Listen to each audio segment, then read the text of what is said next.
Few characters have traveled as long and endured as much as the legendary King of Ithaca in Homer's Iliad and Odyssey. He's a warrior, a strategist, an adventurer, a husband, a father, and a survivor. After the years-long Trojan War, his journey home takes many more years as he encounters monsters, gods, temptations, and his own flaws. Join us as we talk about one of the most recognizable and influential characters of all time, whose legacy has lasted millennia. Whether you call him Ulysses or Odysseus, here we go.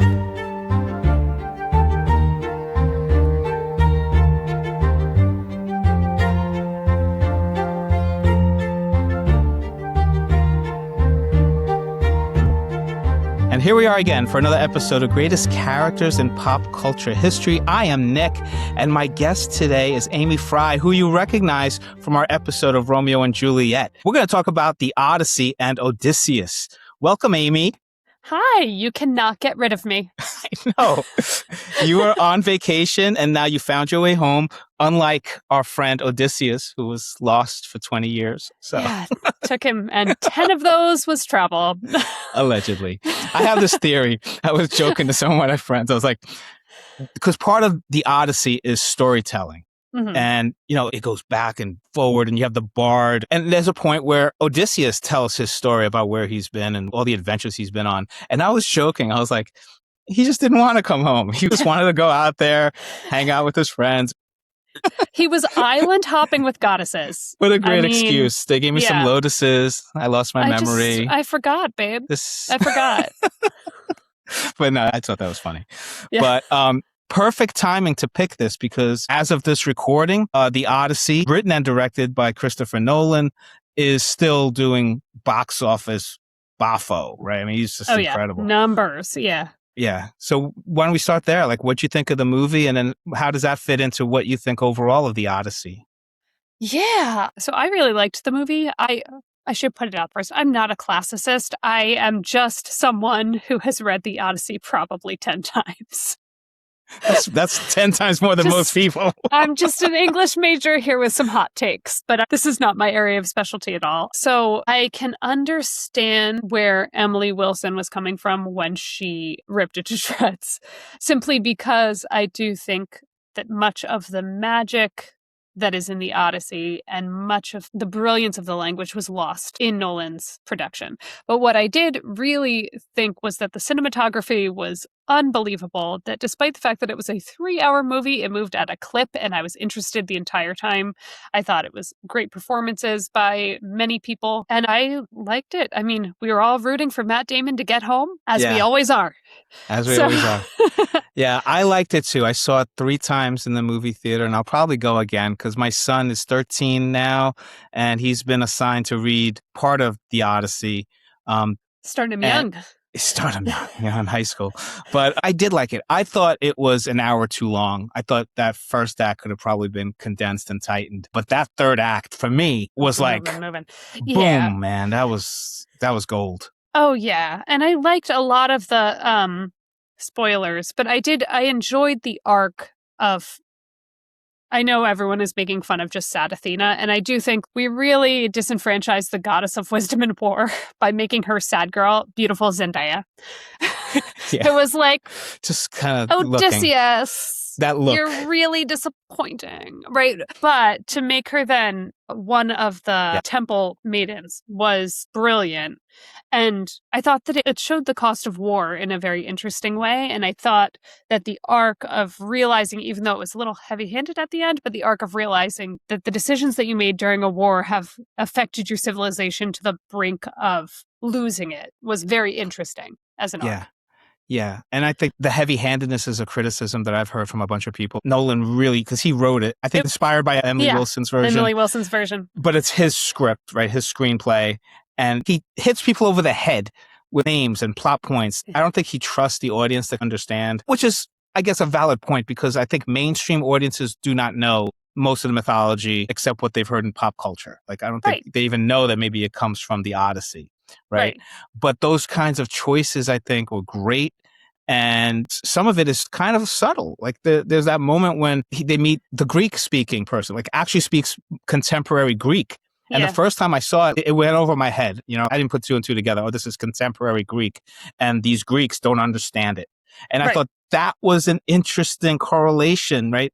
And kind of what he says at the end, again, heavy-handed, hits you over the head. It's The like, age of oh, bronze is over. yeah. And, Yeah. people will no longer write and it's going to go into the oral history. And this is, Yeah. yeah, we get Well, that. Yeah. and the But it's fact so that brilliant. he and Penelope get on the boat like at the end of Lord of the Rings and sail off, Into right? the sunset. Which doesn't happen in the Odyssey at all. That's great.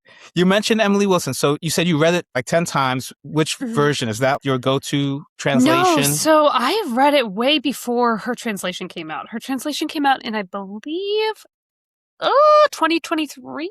Yeah, it was recent. Yeah, it's recent. 2017. Oh, 2017. Okay, Yeah. no, So not still that pretty recent, but yeah, but post-college for me. And I read it several times in college. I read it in high school, and then I've read Emily Wilson's translation. But most of the translations that I've read are pretty academic. And Emily Wilson's translation was a breath of fresh air. I think that she did a really good job in translating faithfully in terms of just how, well, essentially taking the early 19th century nonsense out of it, right? She kept the poetry. It's in strict iambic pentameter, right? Like, how do you do that? How do you do that, right? And she was like, it's because we can't use the meter that the Greeks are using because English wants to be pentameter. So I just wrote it in pentameter, but kept the same number of lines, right? This woman. Wow. So, yeah, when people say, oh, she stripped it of its poetry, it's like, no, she just stripped it of its 19th century frou-frou and lace, right? Exactly. She stripped it of the 19th century nonsense, and I think it made it a clearer translation, very similar to how Seamus Heaney translated Beowulf. Yeah. Is, I think, for me, the most accurate representation of what this translation is. So whenever anyone comes out with, like, it's the feminist translation or whatever, and it's like, she is just translating the Greek accurately, and we made Seamus Heaney a hero for his Beowulf translation, and she deserves the same amount of credit because the same amount of thought and scholarship was put into it, at least from my perspective. Yeah, I have a friend who teaches ancient Greek at Fordham Prep, my high school. He's one of my best friends. And I would assume he would maybe agree with me. If you want to get as literal as possible to Homer's original text, study ancient Greek and read it in the original ancient Greek. Yeah. Or listen to it. He would say, listen to it being performed and read aloud in the ancient Greek, which is what it would be. But some of those early translators try to keep the syntax the same. And it worked, I guess, for scholarly purposes because you're as close to the ancient Greek as you can be. But if you want to say it out loud or perform it, it just wouldn't resonate. So people like Robert Fagles, who's more recent, they kind of make it more lively and come alive. And I think one of the more recent ones, Daniel Mendelsohn in 2025, he does this like 6-beat line kind of, it sounds musical. Oh, he does it in a hexameter. Yeah. So it's like they're doing it in a way that, okay, how can we take our language and make it this oral magic that it was back in the time? So, which is very difficult to do for us because we are such a visual society, right? Like we have this trouble with Shakespeare all the time because he was meant to be heard. People would say, I'm going to hear a play. They wouldn't go to see a play. So it's like we sometimes get overloaded on language because we are so visual now as opposed to auditory. Yeah. Like our storytelling mediums are visual ones, not auditory ones. So yeah, it's interesting. Yeah. And I like how they started it off with the bard, right? Yeah. So you got Travis, right? Perfect casting, I thought. But that's how these stories were told. And I guess this epic, it must have had inspiration from other mythic stories, like maybe Gilgamesh or some others, right? But it had probably been told for centuries, if not more than that, orally until Homer sat down and strung it all together. Yeah. But it's still meant to be, because how many people were literate back then, even in the peak of Greek civilization? I think just sitting there and listening rather than reading it alone. I don't think you had that until the Codex with the Romans later on, where people, then it became this kind of personal way of getting the words off the page instead of reading it out loud. Yeah. And like hearing it, like having it physically affect you by hearing the sound of it. Yeah. Yeah. So the storytelling, that's amazing. But the story itself, right? You've got Mhm. the Trojan War, and Odysseus goes off to fight it, and he's gone for 20 years. And in the Yeah. meantime, you've got all these suitors coming to his wife Penelope's, Poor home, Penelope. and his son Telemachus, right? Yeah. And that's something too that people, I guess, don't get, is that notion of the hospitality of Greek culture. Where Yeah. in the movie they really hit you over the head with it. It's the law of Zeus. You can't Yeah. just throw these people away. They could be gods in disguise, and it's part of the law. You have to be respectful and do unto others as you would like to be treated, and all this stuff. So these bums, not the literal beggars, these people who are out there, the suitors trying to win the throne, but they're eating them out of house and home. These right? couch surfers just... Yeah, these slimy little bastards. And you Eating can't them just out of kick house them and out. home. No, Yeah. you can't kick them That's out. part of it. Yeah. And she Yeah. doesn't have the resources to go raise an army and Mhm. take them out by force either. Yeah. You know, I loved Anne Hathaway's performance. Me too. I thought some of those scenes where she's like, I've been sitting on the throne for years. People are still like, when's the king coming back? It's she's like, I'll I've be been the new holding king. it down. I've been holding it down. Yeah. Wow. And I thought that they did a really good job with the relationship between Penelope and Odysseus, because I thought that that was very true to the story. I think one of my favorite, they didn't put this in, and I understand why, in the Cypria, which is the epic lost chunk of the story, but it's like, I mean, I know I'm explaining this to you, you know what Cypria is, but it's a chunk of the story that has been lost that was told after the Iliad and the Odyssey, but it is the prequel. And it's essentially all the mythology leading up to the Trojan War. So it's the judgment of Paris. It's also the whole situation with Agamemnon murdering his child Iphigenia and Clytemnestra's grief over that. And it also has Odysseus being really not about going to war, where he's gone. So they go to get him because they were like, hey, Odysseus, you're a suitor of Helen. You got to come take your men and fight. And so he's like, nah, not today. And he like hitches up, I think it's like an ox and a donkey, something that is a very ill-matched set of animals. And he is tilling his fields with this and sowing salt in his fields. And everyone comes there and they're like, well, he's insane. He can't fight with us. Look, he's sowing his fields with salt. No sane person would do that. And then one guy, like one asshole, sees that the nanny and Telemachus are standing there, and he puts Telemachus in front of the plow. And Odysseus has to decide whether or not he's going to slice his child in half or stop or go around him. And he, because he's not a serial killer, decides to go around him. Yeah. And that's when everyone's like, crazy guy would have killed their kid. And he has to go off and fight. But I feel like what this does for the context of the story is, one is you get this juxtaposition of two fathers, right? Where Agamemnon is quite willing to slaughter his daughter to get Sacrifice some his kid. wins. Yep. Right. And then Odysseus, who is unwilling to do that and put himself on the line instead. And I think that really is also telling about how much he has a good relationship with his wife, because even though he was a suitor to Helen, he is unwilling to leave Ithaca. He's quite happy with his wife and his kid, right? Like, he doesn't want to go. And so I thought it was a very interesting change in Nolan's version that we turned him into this dutiful soldier.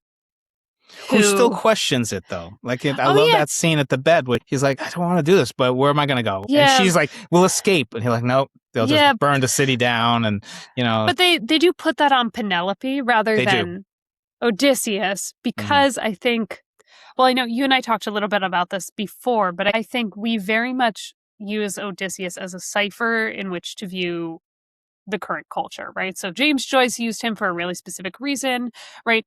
The Romans with the Aeneid and Ovid both used him in a very specific way, right? And Nolan is using him in a very specific way to comment very specifically about present day America, right? And so part of that is that we can't have our heroes looking like cowards in the US, right? And also we can't have them be liars. We don't do well with that. So I feel like Nolan stripped him of some of his qualities in order to portray him as an American hero rather than who Odysseus is as a character. Yeah. so that he would make sense in American cinematography as a hero. It's funny, we can have our anti-heroes commit terrible acts of violence as long as they can get broody and mad about it, but God forbid they lie. That's true. Right? That's true. You have to justify then whatever they do, Right, because then they're shady little shits. And Americans, we don't like that, right? We want, I cannot tell a lie. Yeah. We want Honest Abe, right? We don't mind if the character is straightforward and brutal in their speech, but what we cannot seem to handle is a hero who's a liar. Yeah. And that is part of who Odysseus is. And also I think he's a reluctant soldier, and he is willing to use trickery to get out of his duty as a soldier. And I think it was very interesting that we kind of stripped him of that. And the other thing that I think was very interesting, sorry, I'm babbling this is now, all good stuff. But Nolan kind of stripped him of his oratory skills, where Odysseus' whole bag is that he can talk there's stars out of the chapters sky. when he's telling his story, right? Yeah. When he's in the original, he's the one that's telling about the Cyclops, and that's where I was joking about, you don't trust the narrator because he's making this a tale up, for his wife. Yeah, and he's a guy that would do that. Yeah. And like the other half of it is in the Iliad, his whole deal is he talks the troops into staying. He is the one who convinces Achilles to come back to battle. He's the convincer of things, right? Yeah. And the Romans found this to be extremely shady, so that's why in the Aeneid, that's when you start getting He's Ulysses more villainous the liar. than that, right? Yeah, Ulysses the liar, and you can kind of see this. So Shakespeare has him in Troilus and Cressida, and you can kind of see this happening where he's almost a Cassius-like figure, because he's just he's really good at talking his way around things, right? Like like Iago, like Cassius, like Richard III, he's in that oral tradition of circuitous language. And the Romans gave him a bad rap exactly because he was a reluctant soldier, and they thought that was wrong because that's a bad look for Rome. Serve Rome, right? Right. So they turned him into this, like their frame of him as this liar, right? This evil, kind of cunning, malicious person. And I think, I'm trying to remember, is it an Electra?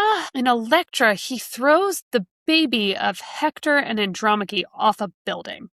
Wow. They have him doing some pretty ridiculous stuff that you really can't go back from. Yeah. But that's part of, like you said, every generation, every culture takes this hero, this archetype that was created, and reflects maybe what they're trying to see in their own society through the eyes of this character a little bit. Right. And when he was first created, you had these demigods before. You had Hercules, and then even afterwards, things like Jason searching for the Golden Fleece. Odysseus doesn't have these superhuman strengths, and even Achilles, he's not blessed with invulnerability or anything like that. Yeah. It's his cunning, it's his mind, and I think that's what resonated, and the vulnerability that he's being tempted, and he feels homesick, and all these things that people can kind of relate to and see in this hero. That I think that's part of the brilliance of the character. Oh. Whether there was someone like him to spark the stories or not, what we see in Odysseus is this kind of fictionalized character that just works. It works in every storytelling element because of those vulnerabilities, because of those, things that we all feel.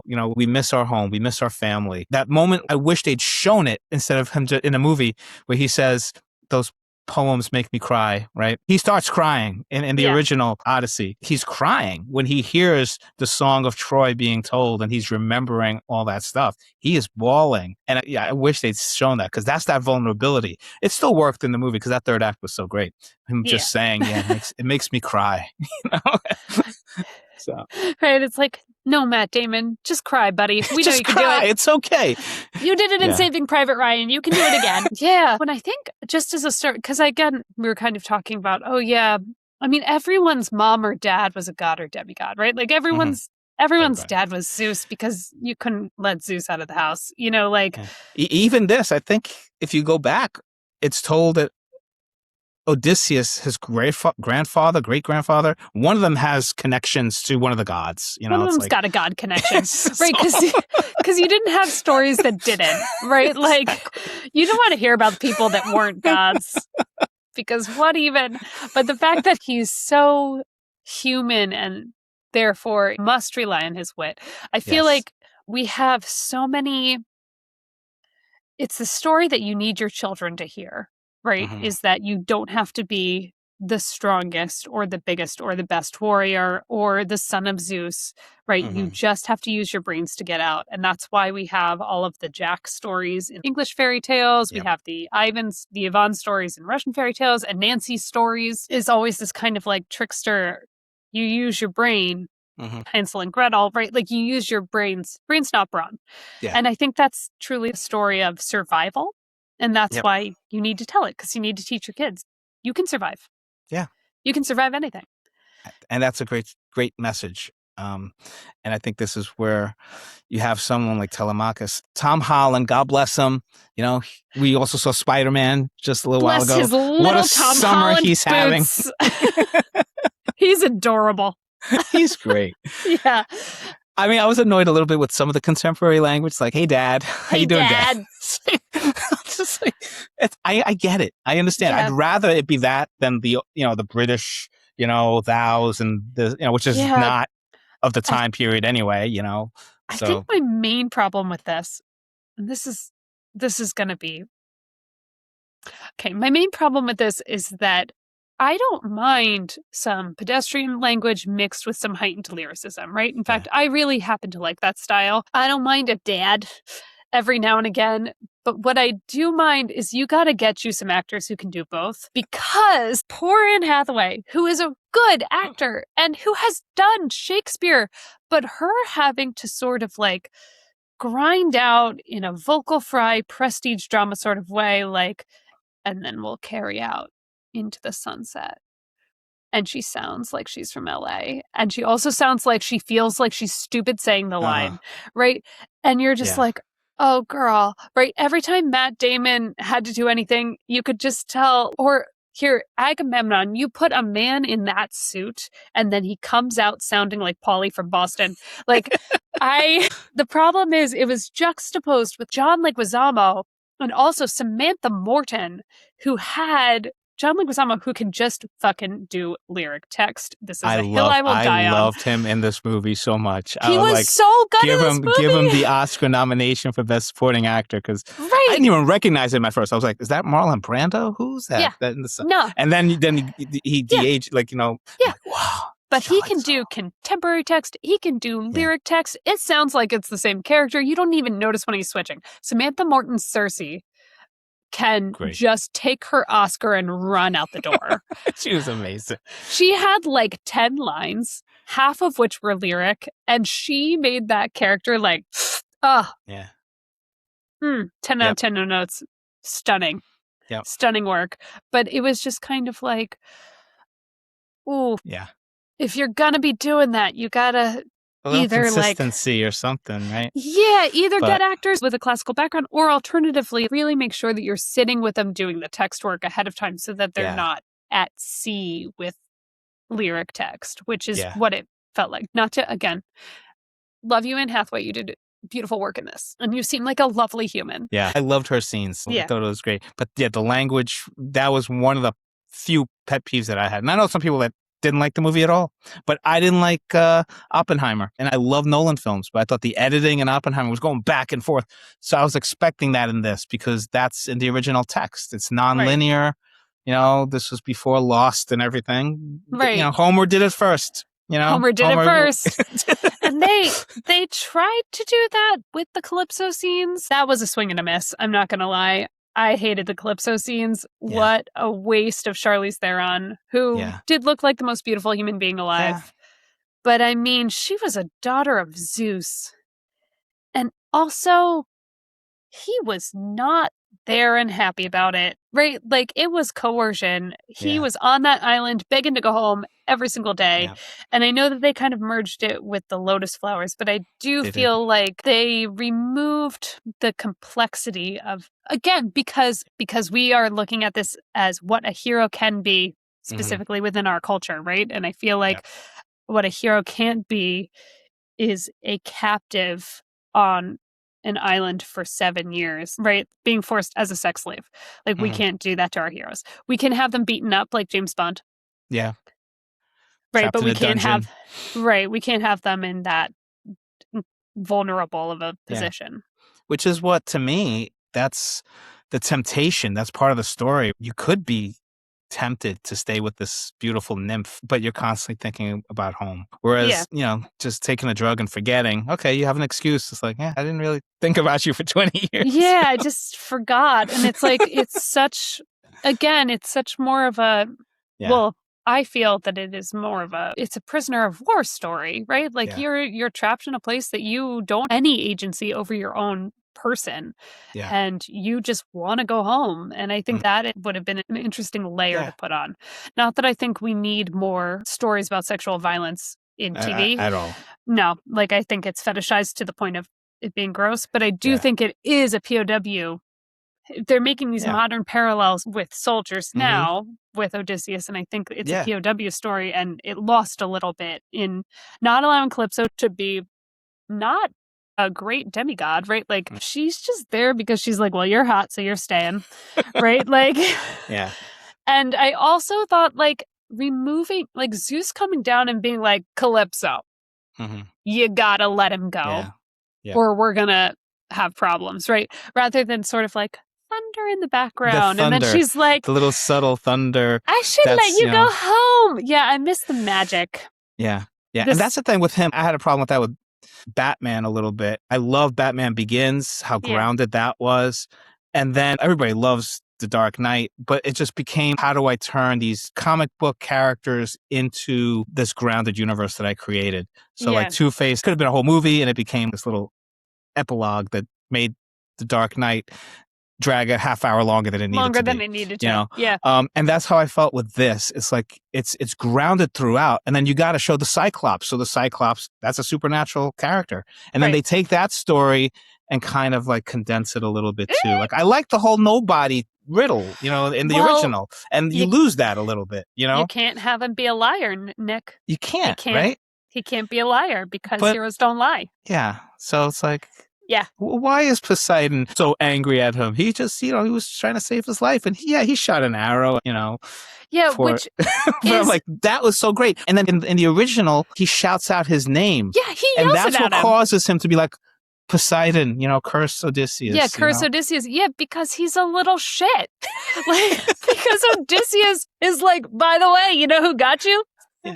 Odysseus. Yeah. Right? Like, okay, go with me here. I love me some Matty Damon, right? I really do. I would watch Good Will Hunting for the rest of my life, right? Like, I love him. He's just America's sweetheart, right? I really kind of wish that we had allowed Odysseus to be the little shit that he is, because, hear me out, Robert Pattinson would have been a great Odysseus. He was such a little shit in this movie. He was such a little shit in this movie. And granted, he like kind of like just a one-dimensional sneering asshole? Yes. Was I entertained every time he was on the screen? I loved every moment he was in. You bet. Yeah, there was like, chew that furniture, my guy. Talking about hitting you over the head with it. It's like everything. Like, you see him like stepping back and hiding behind people, and I'm like, no, we get it. He's a coward. He was in a different movie than everybody else, right? Like, he was hitting Bond villain levels of evil, right? Like, he just. And then when he goes up to Penelope and was like, hey, I see you not weaving, right? Like, but here's the thing, right? Like, there should be a level of, I know we always talk about hubris with the Greeks. There needs to be a little bit of like, I want to make sure you know who did this to you, right? I think my biggest problem was that they stripped Odysseus of his verbal skills, because again, we made him into an American soldier. So he was a man of few words. He was taciturn. He became John Wayne Odysseus. And like John Wayne Odysseus. I love it. Like, Odysseus's biggest quality is that he's really good with words. So to take that from him, and even into the whole nobody, Yeah. Right? Like with the Cyclops, to remove the cleverness is to sort of not just strip his character, but also it really undercuts everyone saying that this is the smartest soldier that they've ever seen, right? Like everyone says it about Odysseus all the time in that movie. Like, oh, he's the smartest soldier. He's the smartest soldier. That's the smartest soldier I've ever seen. But you don't see him do anything that smart, right? You see him do the Trojan horse. You see him get his guys out of Cyclops. But it's like, you don't really know why he's this brainy. Because he isn't allowed the language to do the talking. And I think just that nobody scene would have been showing his cleverness, you know, and that maybe that's why that's probably the most beloved scene outside of people who've actually read it. Like they've heard of that cave scene. And the fact that he says, my name is nobody. And then the Cyclops, who is with other Cyclopses, I guess, right? Right. In the original story. When Cyclops they're like, who blinded you? Nobody blinded me. Right? It's so clever. Right. It's so good. And then like to turn it into this kind of trauma-induced thing where he's like, you killed my friends, and he shoots an arrow out of rage, as opposed to being like, I did it. And I'd do it again. Guess what? Odysseus did it. Yeah. Like, put my name on that. And that becomes the, you know, hubris again, wanting to be thinking you're better than the gods. And all that, well, and even you know? his whole So when he says thing. when he says I defied the gods with Circe, it's almost heroic. It's almost like I would say the same thing in that situation. What a hero, you know? Yeah. Instead of, I you know, I defy you, stars. And this is why I'm being challenged. This is why Zeus is mad and why Poseidon's mad. And, you know, I'm not Athena's going home mad. for a while, you know? He trashed her temple. Athena's mad. She's not giving him sad girl looks. Athena is pissed. Zendaya is awesome, too. Though. Zendaya is awesome. I love her. Again, she's a great actor. Yeah. She that deserved, is a great choice. She deserved more. Yeah. Having her be the face of, you know, one of the people. I mean, the whole war one of the And, priestesses. the post-traumatic stress. I thought that was really, really well done. Yeah. I thought so much of it. Here's the thing. I really liked it as a film. I guess when I say I really liked the movie, I did. I really liked it as a film. I did not love it as an adaptation of the Odyssey. I kind of felt like as a film, it was deeply enjoyable and Hollywood gold. But if you had called this Matt Damon Goes to Troy, I would have been thrilled. I'd have been thrilled to watch it. Right? Matt Damon in a breastplate. 10 out of 10, sign me up, y'all. Matt Damon looking shredded in a breastplate? Absolutely. But because it's the Odyssey, it wasn't a particularly good adaptation of the Odyssey because it sort of stripped many, many characters out of their complicating factors, which is what makes the Odyssey so good. Yeah, like there's that point too when Mentor, in the original it's Mentes, right? He's taking Telemachus and he looks at him and goes, you have the eyes of a god. Like, are you know, it's kind of like this. He can't go far enough to say this is Athena in disguise or this is, you know, one of the gods in disguise. So it's things like that where it's grounded. And then there's other moments where it's like, he's fighting these giants and, you know, he's got the sirens like you were talking about. And, you know, it's like, that's part of the story. That's part of the myth. Don't shy away from it. Embrace it. You know? Yeah, just let it be as weird as it is, man, because it's really weird. The Odyssey's a trip. Exactly. You got to be a little drunk to enjoy it. You know, Did you see any other adaptations of it? There was that 1990s one, the miniseries. They were doing miniseries in the 70s and 80s, like every other week, there was some epic miniseries. So this was towards the end. This was like the special effects were cheesy. It was Armand Assante, I think, playing Odysseus, and he was good. But you watch it now, and I tried watching it after seeing Nolan's very grounded, you know, contemporary. It's like it was very cheesy. Like, you know, the Cyclops looks pretty bad, you know, but it was like faithful. That was a faithful adaptation. Yeah, you had the bed scene. You had it, you know, growing in the room with the living olive tree right in the middle of it. So those were great. Yeah, I was sad that was taken out. Yeah, I mean, he had to take some stuff out, I guess. Yeah, but that would have been the test. Instead, you have like the little deity that he carries, Athena pin, which becomes unrealistic. Couldn't he really? He could have lost that very easily in 20 years of. You know. Yeah, and well, the other thing that I think is so interesting about the bed is that it happens after he shoots the arrow and then kills all the suitors. Yeah. Right. And Penelope's still like, You sure? Right? Because she's no fool. It's been 20 years. It's been 20 years. She's no fool, and a god could easily be doing what he's doing. That's a good point. And so, but in a grounded version, right? Nolan It can't be have like that. you, Zeus, though. Yeah, Zeus is not to be trusted with the ladies or the men. Zeus is to be trusted with nobody, right? So, like the bed is less about. I'm not sure you are who you say you are, not because you're not doing everything, but because the gods come down as people all the time to take advantage of people. Mm-hmm. And so I think that scene measures her intelligence with his. Like, they are a very good match, just intelligence-wise and cleverness-wise. And that is, like, I missed it. Mm-hmm. I liked the bed scene. Yeah. Yeah, I think that would have been good. There was a couple of other changes that he made that I kind of scratched my head about a little bit. I guess the Cyclops one was the big one that kind of bothered me a little bit. But other stuff I could see where he would condense everything and make it what it is. What do you think of the other casting? Any other roles, characters that stand out to you? I feel like we talked about everyone that I really liked. Again, Samantha Morton can take that Oscar and... Oh, man. She's going to get it. She better, or I'm going to riot. I feel like her and John Leguizamo were my two favorites. Yeah, he deserves a nomination at least. Yeah. I mean, I'm sure there's a bunch of other supporting actors, but he was fantastic. Yeah, those are the performances that really stuck out for me. And again, our Pats, who I don't think he was so good. Tour de force, but I was entertained. Well, I think in the original story, he's the first to die, and this one, they just let it linger. They just let him... Grab the sword! Grab the shields! I'm just going to hide. Come on, I'm just going to stay behind this pillar while you all kill. And then, he's just... right through... I was like, that's it. You're good. Yeah. I just deeply enjoy him as an actor in general. Yeah. And then the thing with Sinan, the little... that was a great storytelling device. And in the end, it worked. That last act, I could just go and see that last act. Me too. From when he goes and saves him in the temple. That's a movie for me right there in and of itself. That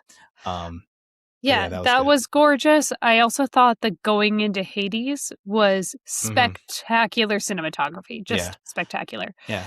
And I think Elliot Page's work in that scene was spectacular. Actually, I think Elliot Page across the board was really great. Perfect casting and all the horrible backlash that they got for, the casting of him in that. I thought the character, even though Sinan wasn't really in the original, the way he used that character, Christopher Nolan, to tell that story worked so well.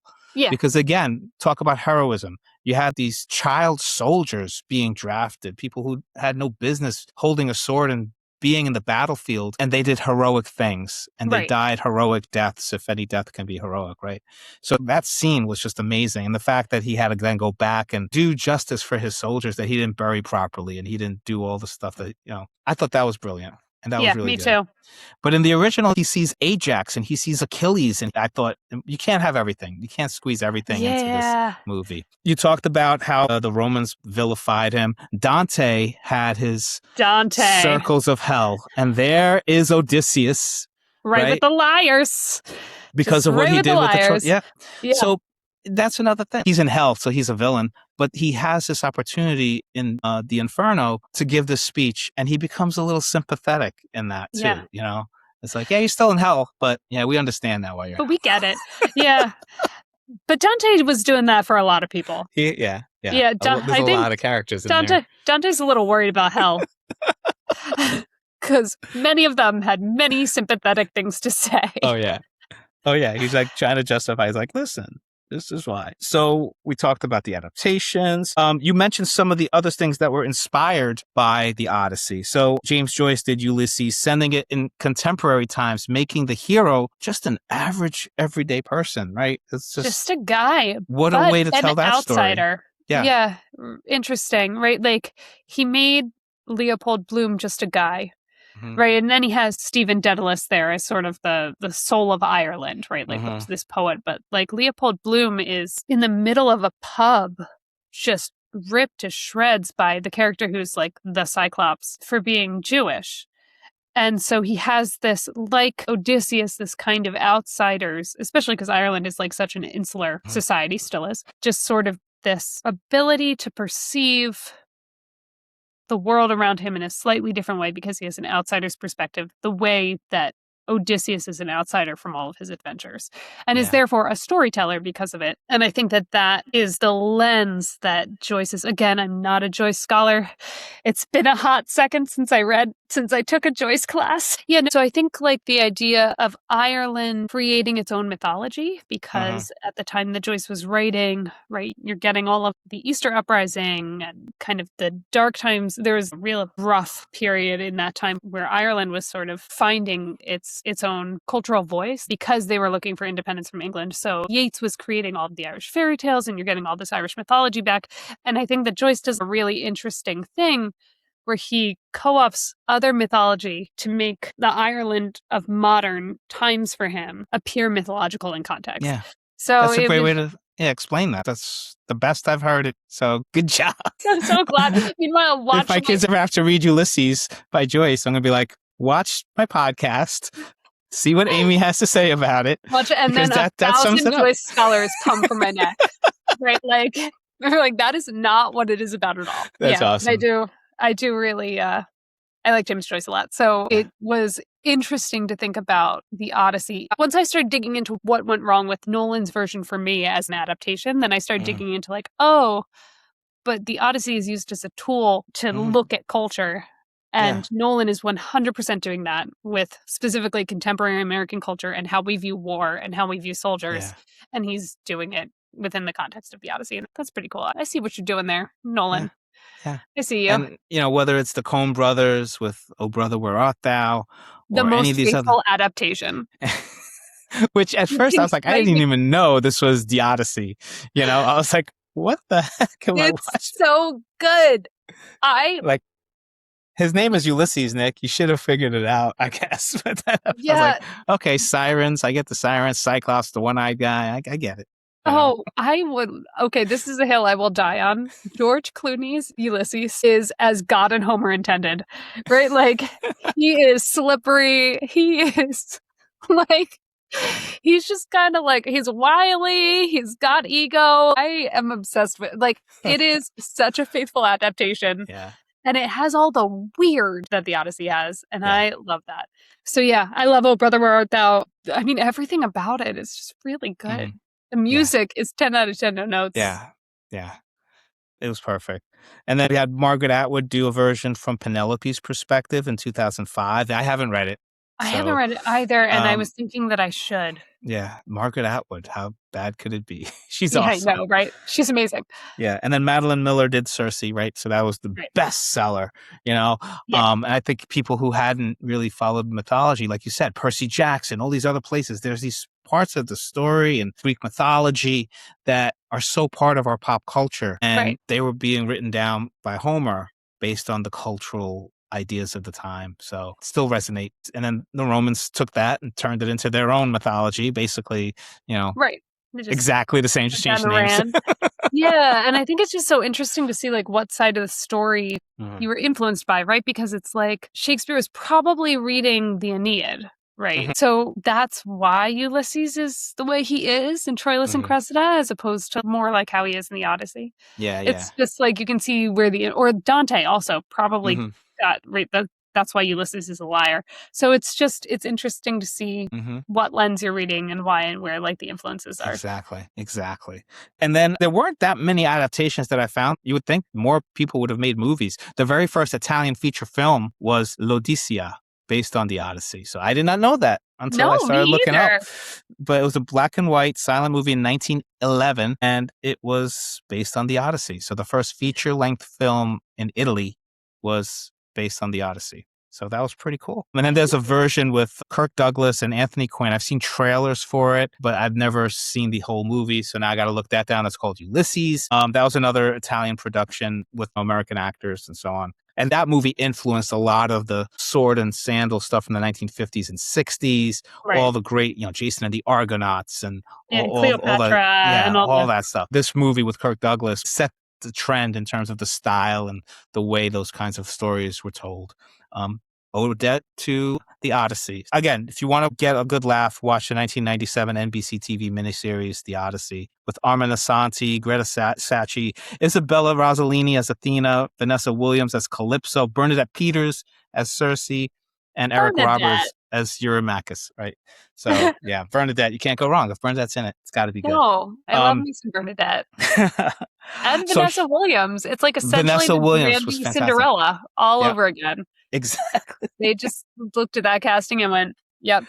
Yeah. You know what I will say is that while Troy is a terrible, terrible movie, Sean Bean as Odysseus understood the assignment. Let me tell you, for this Nolan movie, I didn't know the casting beforehand except for what I saw in the trailer. So I didn't know who was playing Agamemnon, right? Right. So they really have him maxed out. Right. He was like Darth Vader coming through. Yeah. It was just like perfect for him. So I thought, how cool would it be if it was Brad Pitt under that? You know, I thought it was like stunt casting, but it wasn't. So I just thought that would have been funny. I like the actor playing Agamemnon. It's just that once you get that armor on, you need and you see the curly hair. You know, it's just like you gotta have James Earl Jones in that suit. You know what I mean? If you don't have the voice of Mufasa rolling out of that suit, what are you doing? Yeah. It's at that point. It's like when you're taking off the helmet, you're expecting something, and it's not, you know. Yeah, and I know what it was in Return of the Jedi. Probably done on purpose, right? Like I get that was, you know, it was meant to be, but he's just a man. He's just a man, and that's right before he gets killed, right? The scene. Yeah. So yeah, deservedly so. I oh my agree. God, I had a professor in college. It was a philosophy class, and we were reading some of Virgil in the philosophy class. I don't know why. But anyway, I had this professor who was an Oxford Don who was coming to Muhlenberg College to just teach for the summer because he was getting surgery for something in New York City. And so he just wanted to teach during the summer and went to a college like, who wants me? And everyone was like, Oxford Don, okay. But one of my favorite things was the way he described Agamemnon, which he was just like, Agamemnon, just an absolute cad, a total bounder. And I like kept the notes that has this quote because I was like, this is the best description of this man. Yeah. And so now every time I see Agamemnon, I'm like, absolute cad, total bounder. Yeah. And no disrespect to Benny Safdie. He was good in the part, you know. Yeah. But I was like, you know, they built him up like he's you expect it to be Apollo underneath that helmet. And he was on purpose. Like, I get it. But like it was good. Or at least, you know, a rebel Esparza could have done it. Right? Like, I just want a little more vocal presence in that helmet. Just a little bit. Yeah. Just a little bit. You've given me so much of your time, but we cannot end this without looking at The Wizard of Oz and Dorothy Gale. Is she a modern retelling of the Odyssey in the fact that she just wants to go home? And she's going on all these adventures. What do you think? Yeah. I mean, I think there's a little connection there. I think The Wizard of Oz could be like a modern fairy tale Odyssey. Yeah. And Dorothy's the hero who just wants to go home. But also rooted in destruction. Right? So I know I'm about to get dark and twisty with it, but like all of this happens because she drops a house on the Wicked Witch of the East. Yeah. Right? And then she has to wander for forever to get to go home. Yep. And it's kind of like he sacked a temple to Athena. And now he has to wander for forever to get home because mistakes were made, right? And like atonement has to happen. And like, I know that that's a real Catholic lens to put on it. And I don't mean to be like, and then you got to atone for your sins before you can get to heaven.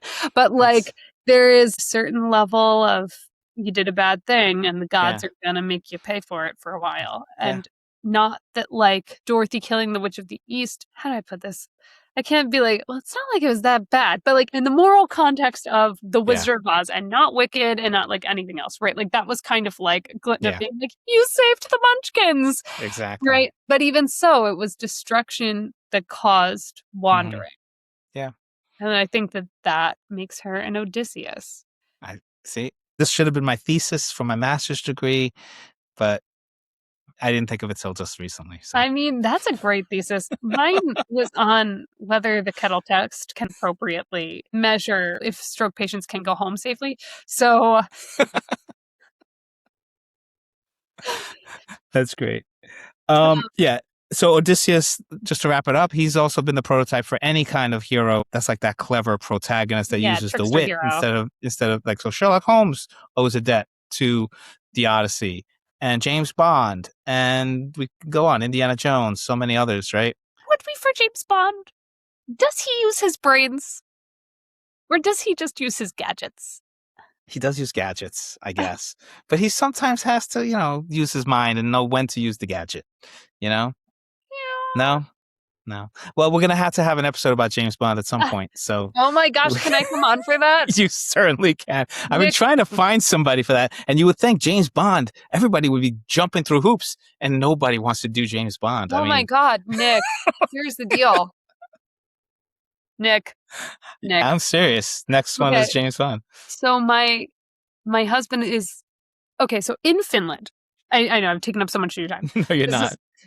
In Finland, they have this thing where every summer and every Christmas, they do James Bond marathons on TV. And there is nothing else to watch. So I have seen, because I only go to Finland at Christmas and in the summer, I have seen every single Bond multiple times. That's great.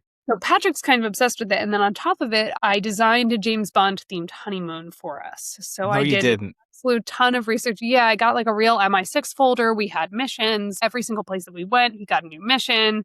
It's like a whole situation. And we only went to film locations. That is awesome. But I did a lot of research to do this. So I know so much about James Bond. And it's like, I know a problematic amount about James Bond. Then you will be my guest, because I had as one of my songs when we first walked into our reception, the James Bond theme. When all my wedding party was coming in, they came into the James Bond wedding theme. Stop, I love it. But you should also get Tall on, because Tall also knows an inordinate amount about James Bond. I think I have him lined up for Doctor Who next. So that's a little intimidating for me, because I figured maybe modern Doctor Who, but he wants all the classics. So I started rewatching. I know Tom Baker. I know that era. Yeah. And I started watching some of the others, and I'm like, holy cow, there's like thousands of episodes. There's thousands of episodes, and a lot of them are lost. I also but I like how they turned them into cartoons. They turned some of them into, they have the audio. They have like the audio stuff. Yeah. That's incredible. Cool. Yeah. But this has been a great conversation. This has been fun.